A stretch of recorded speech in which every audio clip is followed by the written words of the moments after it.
What's going on, everybody, and welcome back to BigAlphGaming. I hope you all had a great holiday. I'm recording this here the day after Christmas.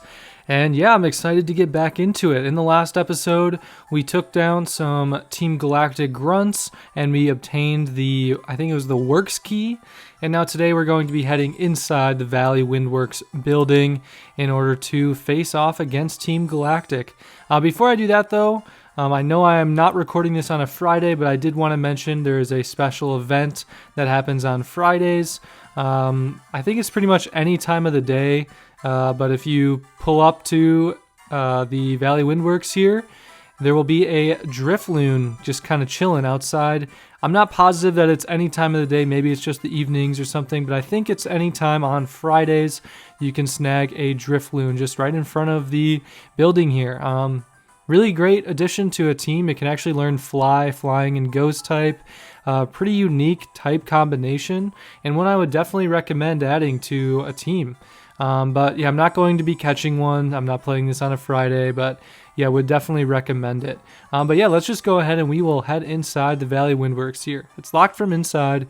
Let's use the Works key, and it says the door opens. And then this grunt is going to be absolutely spooked by the fact that we were able to infiltrate the quarters. What? No way. You have the key? Locking the door was meaningless. I'm the loser in this after all. This is no time for self-pity. I've got to alert the commander. And this guy just scampers on off. He's ripping the skedaddle, but we're just going to go after him here. And we'll just take on this grunt first. Oi, this is no fun and games. This is proper work, I tell you.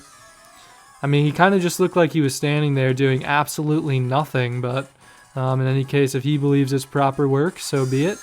I was going to start off with a level 13 Zubat here, and obviously that's nothing new to us. We know how to take care of those guys with ease.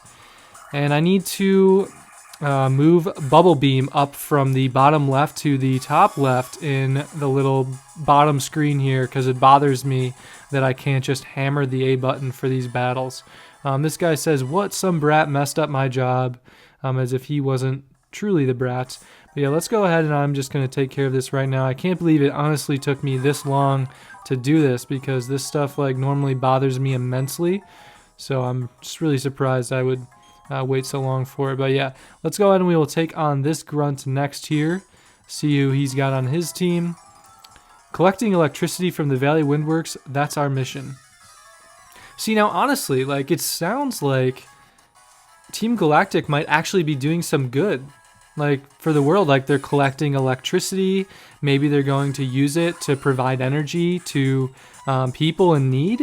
I mean, it's possible that they're looking to do some good with this. Maybe Team Galactic's not all bad. Or maybe they're handing it on over to Elon to help support the Tesla power grid. Who knows what they're doing with it. But in any case, this guy's got a Glammy out here, so we took that thing out with a Bubble Beam. And now he's got a Stunky. So we are just going to use Bubble Beam one more time, and we should be able to take this guy out as well. Yeah, Stunky's a pretty cool Pokemon, pretty unique, and I really like the evolution. It's kind of crazy, but it can learn the move Flamethrower, Stunk Tank, which is wild. I'm not sure where it pulled some fire from, but I definitely like Stunk Tank a lot. But yeah, that was it for that Galactic Grunt. Now we have the first battle here with the commander of Team Galactic. Let's go ahead and see what she has to say. I'm one of Team Galactic's 3 commanders. No, wait, that's one of 4 commanders. My name is Mars. We've been trying to create a new world that's better than this one. But people have shown little understanding about what we do. You don't understand either, do you? It's a little saddening. So let's have a battle to decide what we should do next. If I win, you leave. If you win, we, Team Galactic, will leave. Alright, so let's go ahead and we will battle her. Alright, Commander Mars sent out a Zubat here. We know the drill with those characters. Alright, level 15 Zubat, no big deal for us. We're going to use Bubble Beam on this thing. And that should, I think it'll take it out in one shot. There we go, I love to see that. Alright, and now it's time for her Ace Perugly. So this is one of the first evolved Pokemon we faced, I guess, aside from... Actually, is it? it might actually be the first evolved Pokemon we faced so far in this playthrough. Well, in any case, it will always start off with a fake out, at least to my knowledge, which goes first and makes you flinch. And then it's going to hit us with a feint attack here. Yeah, it doesn't do too much damage, but is definitely pretty high leveled, so definitely be careful with this. If you got a Monferno already, you're in really good shape because you have Mach Punch and should be able to take this thing out pretty easily. But yeah, the Perugly is faster than us, surprisingly. And it won't even go down to just 2 Bubble Beams, so, well, I guess we'll see. Oh, we got a critical hit, so there we go. I spoke too soon, but yeah, I'm definitely happy about that, and yikes, it gives 666 experience. She is spooked. She says, you uppity brat, you beat me, something like that. And yeah, Mars says, oops, I messed that one up. That's alright, though. I quite enjoyed our battle. And then you've got Charon. My, lose to a child, will you? But no matter, we've collected plenty of electricity. With the power we obtained, we can do something quite spectacular. It seems quite obvious to me, Charon. The genius even the boss recognizes. Now, Mars, we should be going. Will you shut it? The boss is the only person in the world who's allowed to order me around. You can keep quiet around me. You only joined us recently. Don't think you're important. Wow, Mars is absolutely tearing this Charon guy apart. I guess it's time to say goodbye and leave for the time being. Alright, Team Galactic, they were saying they had to gather Pokemon and energy no matter what. It was for creating a new universe, or so they claimed. Nothing they said made any sort of sense to me. I can't tell you how grateful I am for you saving me. I can finally see my little daughter again. Alright, and then she comes scampering on in and says, Papa. Yuck, Papa, you're stinky. Go shower now, Stinky. Jesus, how long have they been holding Papa Bear captive? Oh, sorry. Ahaha, they had me working non-stop. Thank you, trainer. You made those bad people go away. I think the balloon Pokemon will come visiting again. Oh, so alright, maybe you have to defeat Valley Windworks Team Galactic in here first before Drifloon will start appearing. But yeah, I guess once that happens, I guess we kind of just got confirmation that Drifloon will definitely start appearing now. So there we go. Exciting stuff there. And then we encounter Looker, this bozo's back. Ah yes, it is you. Yes. I have heard that the Team Galactic appeared at this power plant. I have therefore come running. So, the Team Galactic. Where are they? You have run them off, you say? You are a trainer, but... Very well. I shall go investigate inside. Bro, Looker is honestly terrible at his job. Like, he has no idea what's going on. He calls them the Team Galactic. Then he investigates inside. Magnificent. Yes, it is. What you have said, it is all true. Superb. Though you are young, you are a trainer through and through. Very well. I shall pursue the culprits. I have received tips that the Team Galactic hideout is in Eternity. To there I must be off. Bro, why does he talk like Yoda? Like, he doesn't say sentences in the right order. To there I must be off. It's ridiculous. Yeah, whatever. I guess that's where we're going to be heading next here. But before we do that, let's go ahead and we will take a quick hospital trip, heal up Prinplup here because he did get a little bit damaged in that last battle. Nothing too bad. We probably could churn through most of the next route without healing up. But just to be extra safe, I think it'd be worth it. But yeah, in any case, the Team Galactic commanders were talking about this guy Charon, which I think is like supposedly like the new villain, not like the villain, but like a new villain, kind of going side by side with Cyrus or whatever in this game. I don't think he was in Diamond or Pearl, but yeah, he is in this game and is just like a scientist. I think he's in the anime as well, but I never watched the anime for the 4th generation here. But yeah, in any case, let's get back into this battle here. We've got a level 14 Ponyta, first fire type we've faced so far. I think, I guess we have seen Chimchar on Dawn's team, but yeah, first one we face in battle here. We should be able to cook this thing up with a Bubble Beam, no problem. And yeah, that'll be it for the Ponyta. But yeah, I was also talking about Charon there, or Charon. There was something else I wanted to mention about that.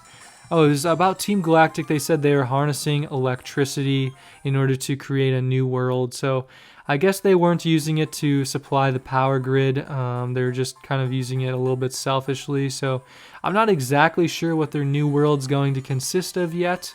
Maybe it's a world where there's only electric vehicles. I mean, who knows? It's funded by Elon, maybe. But yeah, this guy, Hiker Daniel, is going to send out a Geodude here. So we are going to send out our Aquabat as usual, because we don't have any other options yet. But yeah, we are going to use Bubble Beam on this character. And yeah, this route might be kind of dry, just because it's going to be the same thing, like us using Bubble Beam on everyone. Like, maybe it'll get a little bit more entertaining once we get some more team members. Hopefully you guys aren't bored by this right now. Also, I think the quality at the beginning of the video, like, I think something was going on with the camera here, but it was like a little bit like foggy. I'm hoping that I fixed it up now and that it's better. But yeah, we will see how it all turns out. I'm gonna be frustrated if it was like super foggy in the beginning. But yeah, in any case, guys, let me walk you through my setup here, since we kind of got a lot of time of me just using Bubble Beam. So I don't want to use any emulators on this channel, and when I was doing my Pokemon Red playthrough, I was using the Game Boy, the GameCube Game Boy player attachment in like the disc in order to play Pokemon Red that way. Now for Platinum, it was a little bit more complicated. I tried like connecting my DS to my laptop via like a USB-C cable. Like, actually, I guess that's not exactly right.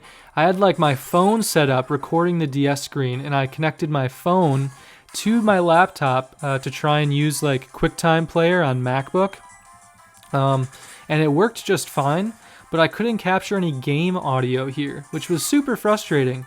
So then I was like, all right, we got to get a workaround. So I purchased this audio, like an aux cord, and tried using that to like connect that to my laptop as well, like coming from the DS.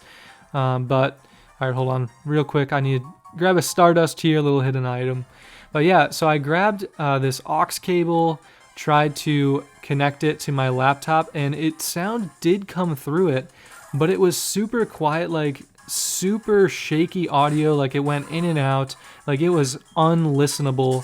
So I just couldn't do it that way either. So I had to get a workaround here, and it's the best that I can feasibly do without using an emulator.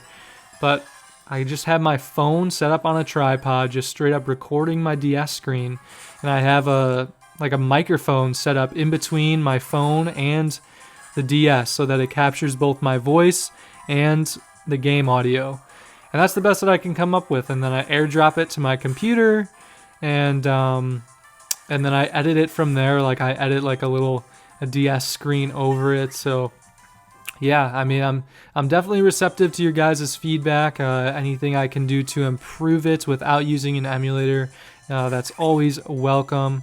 But yeah, it's just it's very difficult for me to come up with something better without an emulator, and it's also complicated sometimes with the quality. Like, I feel like I have to film when it's like dark outside. Like, it's got to be like after 5 p.m. All the lights are off in the room. Like, I'm literally sitting in the dark right now. And yeah, so like sometimes if I record in the morning, I feel like any light that like seeps through the window impacts kind of the blurriness or the camera quality or whatever. So I don't know why it's like that. It's super finicky, but just trying my best here to make sure that the quality is as good as possible. And then yeah, I guess the other thing I didn't mention quite yet was I have my DS sitting on a stand for a Nintendo Switch.